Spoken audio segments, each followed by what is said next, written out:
좋은 소식 하나 알려드립니다. 최근 출판사와 저의 두 번째 책 출판 계약을 맺었습니다. 출판사는 미다스북스입니다. 인지도도 있고 좋은 출판사로 알려진 곳이라 아시는 분들도 많으실 겁니다. 늘 여러분께 매일 글을 쓰세요. 자신만의 책을 쓰세요. 1인 2책 세상을 꿈꿉니다. 라고 말씀드렸죠. 이번 출판 계약이 이뤄진 과정을 소개해드리면서 여러분의 책 쓰기에 조금이라도 도움이 되길 바라는 마음을 가져봅니다. 우선 제 첫 책의 출판 과정을 간략히 설명드리면 이랬습니다. 자세한 내용은 댓글로 고정해 놓을 테니 참고해주세요.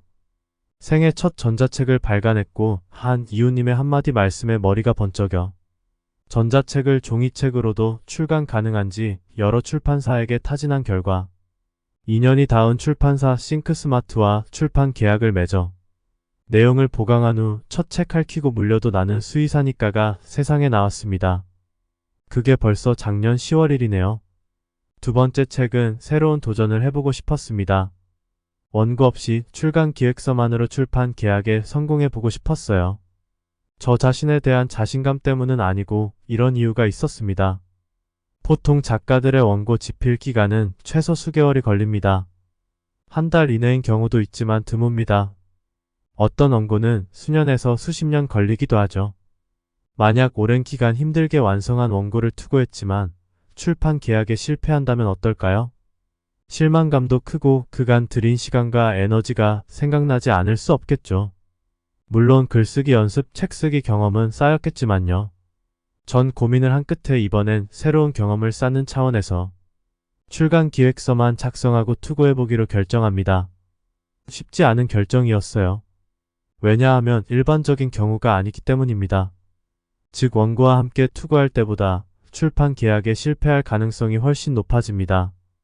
베스트셀러 작가나 인지도가 높은 작가는 작가가 먼저 투고하는 경우도 있겠지만 그보다 출판사의 러브콜을 받고 출간을 진행하는 경우가 많습니다. 반면 예비 작가나 저처럼 초보 작가는 인지도가 낮아 일반적으로 투고 시 출간 기획서와 원고를 함께 출판사에게 보냅니다. 원고는 보통 샘플 원고가 아닌 완성본의 원고를 보냅니다. 작가가 인지도가 없거나 낮은데 원고도 전체가 아닌 일부만 보낸다면 무엇을 믿고 출판사가 계약을 해줄까요? 또한 성의가 없다고 판단할 수도 있습니다. 모든 출판사가 그런 건 아니겠지만요. 하지만 전 인터넷 검색을 해보니 출간 기획서만으로 출판 계약에 성공한 후기가 드물지만 존재하고 한 번 책을 낸 경험도 있으며 저 자신은 두 번째 책의 콘셉트와 주제에 대해 자신감이 있었기에 모험을 해보기로 합니다. 원고 없이 출간 기획서만으로 여러 출판사의 투고를 진행하였고 다행히 긍정적인 반응을 보인 출판사들이 있어 최종적으로 미다스북스와 며칠 전 출판 계약을 맺었습니다. 미다스북스를 선택한 데에는 제가 발신한 투고 메일에 대한 미다스북스의 회신이 결정적인 영향을 미쳤습니다. 다른 출판사들과는 다르게 정성스럽고 세심한 피드백을 주셨거든요. 읽는 내내 고마움과 감동을 느꼈답니다. 사람은 결국 마음으로 움직인답니다. 다음은 제가 작년 12월에 남긴 트윗입니다. 목표까진 아니고 꿈이다. 1년에 책 한 권 쓰기. 꿈을 크게 가져야 꿈이 깨지더라도 깨진 조각도 크니 우선 크게 가져본다. 다음 책은 어떤 책을 쓰면 좋을지에 대해 시간을 내어 구상을 해봐야지. 마음을 먹은 지가 수주 지났다. 컨디션도 별로인 오늘 톡서나 글쓰기 등 일은 집중이 안 될 듯하여 미루고 미뤘던 그 구상을 해봤다. 대략적인 큰 틀은 잡았다. 과연 될까 싶지만 상상은 자유니까. 좀 더 구체화 세부화를 한 뒤 또다시 문을 두드려 보련다. 언제까지? 문이 열릴 때까지. 두드리다 아니다 싶으면 수정하면 될 일이다. 기다려라 문아 투더문이 곧 갈 테니. 네, 거창한 꿈을 꾸었습니다. 1년마다 책 한 권 내기. 두 번째 책은 이제 막 원고 집필에 들어갔습니다. 큰 변수만 없다면 올해 내로 출간할 수 있을 거라 예상합니다. 그렇게 되면 제 꿈의 일부가 실현되는 셈이네요. 꼭 그렇게 되길 바라고 노력하겠습니다. 두 번째 책에 대한 내용은 적절한 시기에 기회가 된다면 조금씩 안내를 해드릴 예정입니다. 부디 많은 사랑을 받는 책으로 태어나면 좋겠습니다. 출간 기획서에 대해 부연 설명을 좀 드리자면 일반적인 양식은 검색창에 검색하시면 쉽게 얻을 수 있습니다. 자체 양식을 사용하는 출판사도 있어 출판사에 문의하면 양식을 얻을 수 있고요. 출간 기획서는 사업으로 비유하자면 사업 제안서와 같습니다.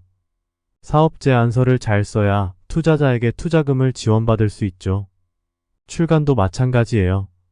투고하는 우리는 출판사의 출간을 의뢰, 제안, 부탁하는 겁니다. 제가 이렇게 좋고 괜찮은 글을 썼으니 책으로 내주시길 부탁드립니다 하는 거죠. 그 부탁을 들어줄 전액 투자 지원 기획 출판을 해줄 출판사를 찾는 겁니다. 이때 사업 제안서에 해당하는 출간 기획서를 잘 써야 출간 기회를 얻을 확률이 높아집니다. 출간 기획서에는 보통 저자, 프로필, 집필 의도, 책의 제목, 목차, 타깃 독자층, 경쟁 도서, 홍보 방안 등을 적습니다. 내가 왜 이 책을 썼으며 이 책이 왜 출간되어야 하며 이 책을 누가 읽어야 하는지가 명확히 드러나야 합니다. 가장 중요한 대목입니다. 책 쓰기에서 책의 내용도 당연히 중요하지만 책이 세상에 나오기 위해서는 책 내용만으로는 부족합니다. 즉, 출판 계약에 성공하려면 전략과 기획이 관건입니다. 출판사가 내 원고를 선택할 만한 이유를 확실하게 제공해 줘야 합니다. 그것을 출간 기획서에 잘 담아야 하고요. 문제는 출판사는 하루에도 수많은 출간 기획서와 원고를 메일로 투고받습니다. 인력과 시간이 한정적이니 쌓여있는 메일을 다 보지 못하는 경우도 많다고 합니다. 무슨 말이 나면 눈에 띄지 않으면 제대로 또는 아예 읽히지도 않고 스킵되거나 삭제된다는 겁니다.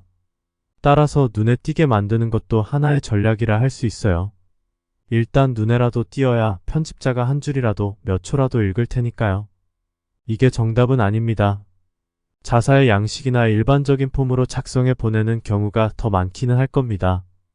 저는 나름의 전략으로 미리 캠퍼스를 통해 제 기준으로 예쁘고 보기 좋게 출간 기획서를 작성했습니다. 비록 컴맹이지만 전자책 발간 시 미리 캠퍼스를 살짝 만져본 경험이 큰 도움이 되었습니다. 투고 시 책 제목 가제이나 콘셉트, 주제, 출간 기획서 등 확실하게 차별화되고 눈에 띄는 요소가 꼭 있어야 합니다. 이 책 콘셉트는 뭐지? 이 원고는 뭐지? 이 출간 기획서는 뭐지? 재밌겠는걸? 흥미로운데? 관심이 가네? 한번 읽어나 봐야겠는걸? 이렇게 출판사의 궁금증과 호기심을 유발해야 해요. 그래야 일단 편집자에게 읽힙니다.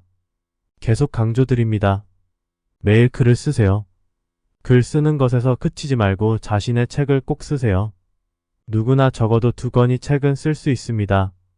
한 권은 자신의 전문 분야나 좋아하는 분야, 다른 한 권은 자신의 인생을 담은 에세이, 그 후에는 자신이 파고들고 싶은 분야의 책들을 얼마든지 낼 수 있습니다. 단번에 된다는 말은 아니지만 계속 두드리다 보면 꼭 열리게 되어 있습니다. 여러분의 글쓰기와 책 쓰기를 응원합니다. 제가 도울 수 있는 부분은 언제나 도와드리겠습니다. 글쓰는 수의사 투더문이었습니다. 같이 함께 멀리 갑시다.